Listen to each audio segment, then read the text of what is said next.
Welcome back to the Nikki Clarke Radio Show on wearehotline.net.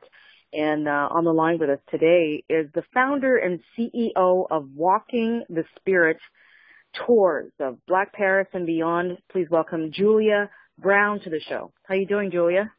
I'm doing great, Nikki. Thank you for inviting me.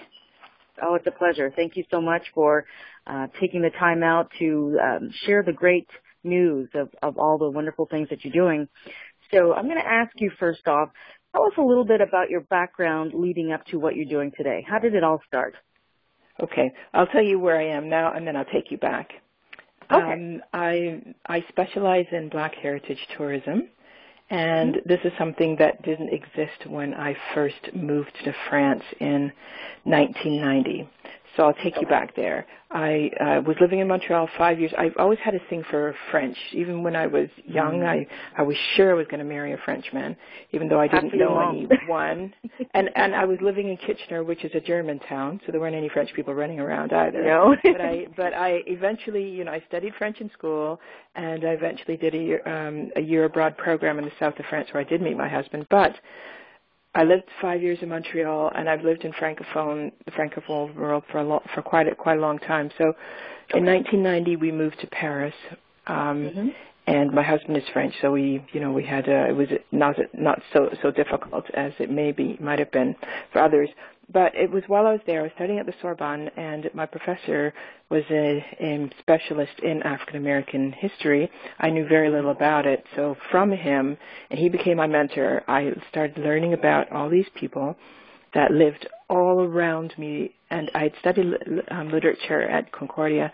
So I was fascinated by literature, but I was fascinated by history and fascinated by the city of Paris.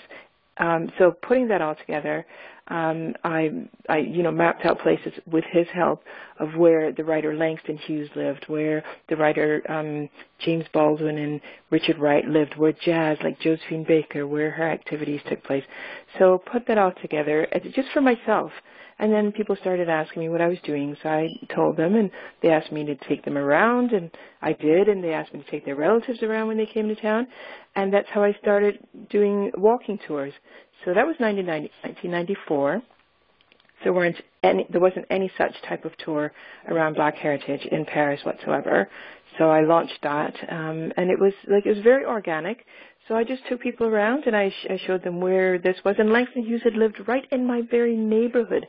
And I could go in the building and walk right up and stand in front of the door where he used to write his jazz poetry. And then he'd come down at the end of at the evening. He worked in a jazz club down the hill in the Pigalle area. So he's in the back of the jazz club.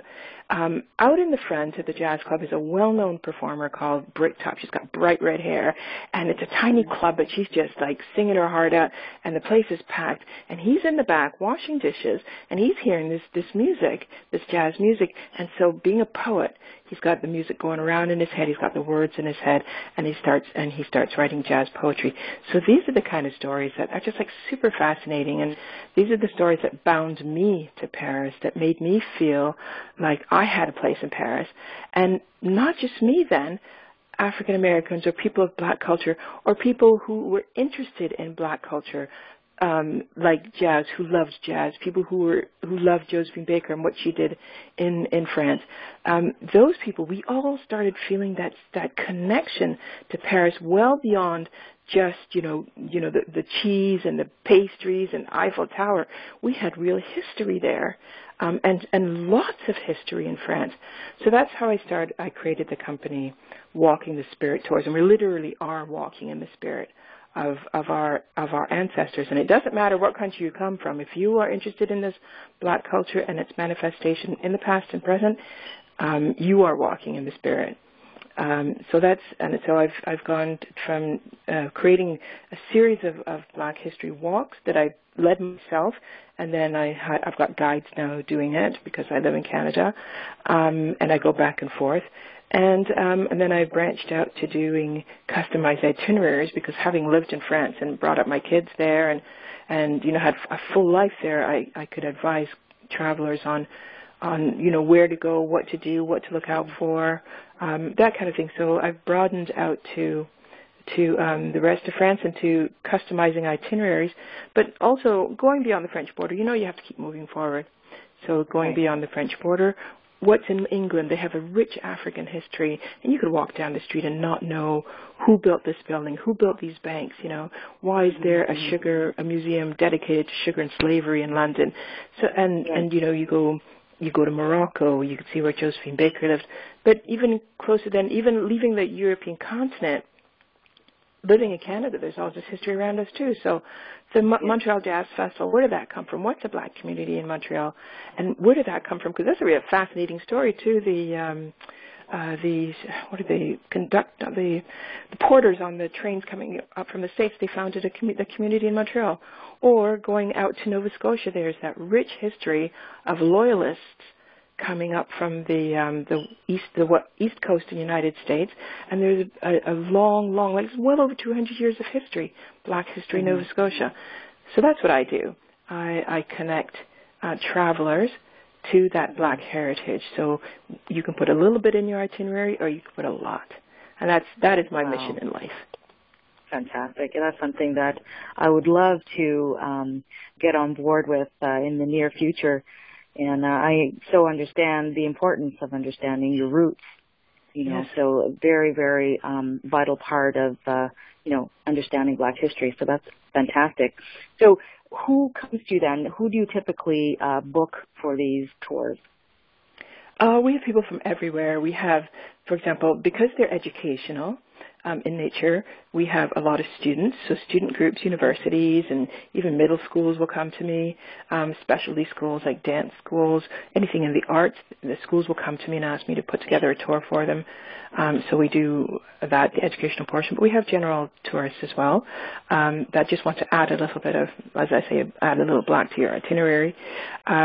People that are usually have a thirst to know some kind of heritage information, or just to connect to the jazz and want to know a bit more. We also have educators, academics who want more in-depth information and see really on site where their research has happened. So we have those from all over the world, actually. So our clients come from everywhere. And I have a few from Canada. Usually I should say this. I should say 95, maybe 90% of my clients are from the U.S., 10%, 8% from Europe, and maybe 2% from Canada. I'm looking forward to having more Canadians. Yeah, that would be great. That would be wonderful. And yeah, I honestly believe that is such an enriching opportunity for so many people. And I think they just need to know that it is here and get involved, definitely. So you've helped many people. And how long have you been doing this? Since the 1994. 1994. So many people have, come into your life and you have enriched theirs with this wonderful opportunity, wonderful experience, and you've transformed them. How have you been transformed through this work that you will provide? It has helped me to feel where my place is in history without sounding grandiose or anything. But if I talk about on my tours or in my itineraries who did what, where, what the influences were on them, that forces me to reflect on myself too. So by learning what other people have done and felt and experienced, that has helped me to look at my life and think about them in that term. So I get a broader arcing sense of life and what experiences life can have, the ups and downs on life, whether you're an expatriate or you're living at home. So it has helped me to get a broader view on life and broader view on people's experiences and the experience of living abroad, which is something I've always, thought I would always live abroad, and the importance of travel, which travel for anybody, for me, it has helped me to break out of, limitations I may have had myself about meeting other people, about learning other cultures. So I can see it from, my point of view or from a person from, let's say, a black person's point of view, but I can also see it from a wider global experience. So it really has that ability for me and for people, no matter what age they are, to become, it's not a cliche, but it's a phrase, a global citizen. And I feel like I have become that. Yes. Yes, and you've paved the way for many people to become that, because I'm listening to you and I'm hearing that you started this with a dream and you just followed through your desire to be in Europe and to meet a Frenchman. I mean, you manifested that and you received all that. So it's just a matter of just making sure and being persistent to get through to get these things in existence. So I think you're a wonderful inspiration for us all. Thank you. And I find that it's being present too, being able to see what's around you and taking advantage of what's around you as well. Yes. A lot of people miss opportunities because they don't recognize what they are when they see them. What they are, exactly, when they see them, and maybe afraid to take that. That's not really where I thought I was going to go. That's not in the plan. Mm-hmm. So, often plan B turns out to be the best plan, actually. Absolutely. People fail to see that. So, just to be mindful when you're navigating through this thing called life. So yes. Tell us, I'm sure the listeners are in anticipation of knowing how to contact you. Where can they find you? Okay, I am online. My website is called Walking the Spirit Tours. The URL is www.walkthespirit.com. So you can either type that in or you could just put Walking the Spirit Tours and you Google it or anything like that.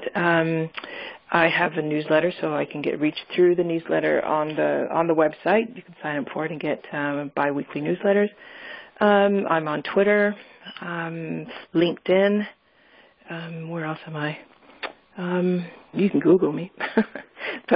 And I do presentations all around. I do them in universities. I do them for the Rotary Club, and I'm doing more and more all the time. So you may just see me at a local event, which I plan to do a lot of this summer in Ontario, in Toronto as well, Kitchener, Guelph, all over, and on your show, Nikki.